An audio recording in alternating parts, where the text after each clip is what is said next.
Okay, here we are again with the dreaded document camera, although it's a little bit more responsive with my MacBook than it is with the desktop machine. So we want to make an OR out of NAND gates, and to do that I think we can exploit De Morgan's theorem, which says if you take A and B, the opposite of, you get the opposite of A or the opposite of B.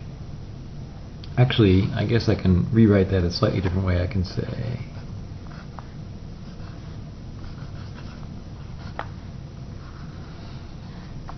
if I take the NAND of not A and not B, I get, I get not A or not B, which is A or B. So I think what I can do is I've got switch number 1 coming in here, so I can use this NAND gate as an inverter. But one way to do that is to run the other input to 5 volts, but an easier way to do it is just to wire these two things together. So I'll just wire these two things together. That makes this an inverter.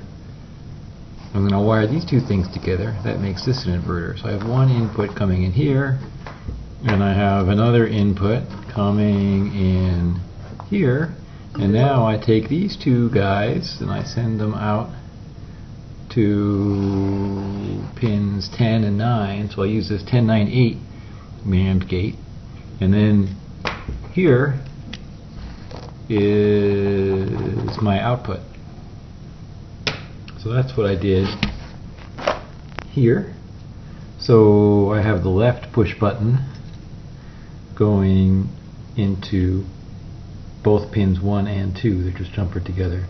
And I have the right push button going into pins 4 and 5. They're just wired together. Then I have pin 3 going over to pin 10. And I have pin 6 going over to pin 9. And then my output comes from pin 8. It goes through the resistor to the LED to ground. And I'll push one button. Ooh, it lights up. I'll push the other button. Ooh, it lights up. And I'll push both buttons together. And it still lights up. Amazing. So I think we have a working OR gate here. Haha.